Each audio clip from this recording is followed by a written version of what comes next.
Welcome to the Weekly News Tracker, your go-to source for staying informed on the latest real estate happenings around the globe. We've got a sizzling lineup of 6 red-hot headlines to spice up your real estate radar. Let's move on to our first news, which was coming from Prithvi Shaw. Delhi Capitals player Prithvi Shaw moves into his house worth Rs 16.5 crore. Prithvi Shaw's new abode is in Bandra, Mumbai, on the 8th floor of a high-end building called ED 8108. The place is a spacious 4-bedroom house, spread over 2,209 square feet with an additional rooftop that's 1,654 square feet big. The property was bought 2 years back, shelling Rs 52.5 lakhs as stamp duty. The building offers its residents top-notch amenities, including a swimming pool, business lounge, fully equipped gym, banquet hall, and more, making it one of the coveted addresses in Mumbai.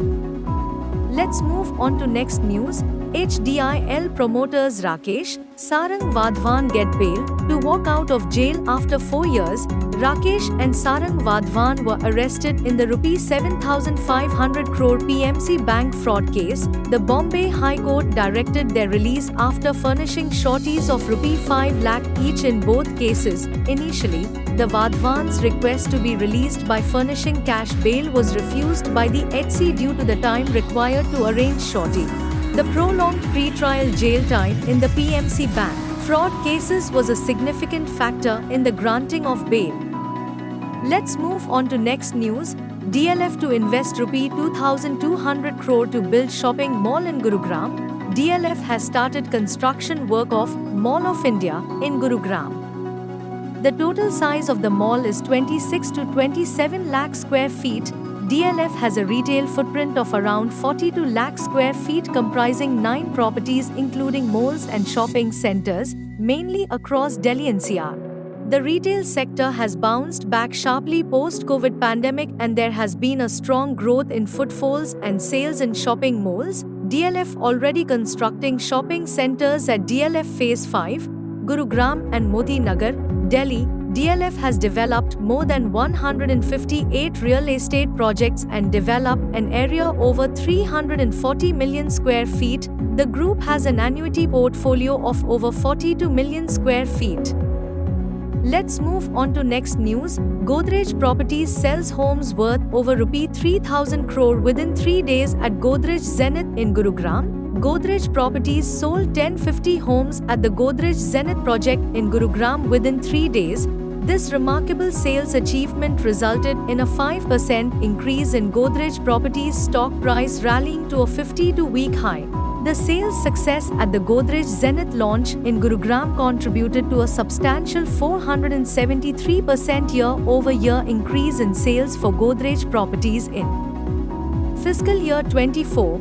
This achievement marked the 4th time at a pan-India level and the 2nd time in Gurugram. The project encompassed an area of over 2 million square feet, making it one of the most successful launches for Godrej Properties. Let's move on to next news. Vietnam real estate tycoon sentenced to death in $12.5 billion fraud case. Truong My Lan, 67, is the chair of the real estate company Van Thing Phut Holdings Group. She has been sentenced to death by a court in Ho Chi Minh City for her involvement in the nation's largest ever financial fraud. She was found guilty, with her accomplices, of siphoning off US $12.5 billion from Saigon Joint Stock Commercial Bank (SCB), which she controlled through proxies. Despite ownership limits, she was found guilty of bribing officials of $5.2 million, including a senior central bank inspector, Duthi Nahan, who received a life sentence. Let's move on to next news. Haryana RERA denies Godrej Air project application for project's extension, freezes account. Haryana RERA has issued directions to freeze the bank account used for the project and directed the developer not to create any third-party rights in the project. The developer failed to provide construction updates, status of funds and upload relevant photographs and documents to the RERA project website. Promoter obtained RERA registration in December 2018. was valid up to June 2023, by when the promoter had to complete the project. Despite having ample rectification time, Haryana RERA rejected Godrej project extension due to non-compliance. Godrej Promoters and Developers LLP is in the process of making a representation to the authority requesting it to set aside the rejection. If you don't want to miss any update of real estate around the globe, do subscribe our channel now.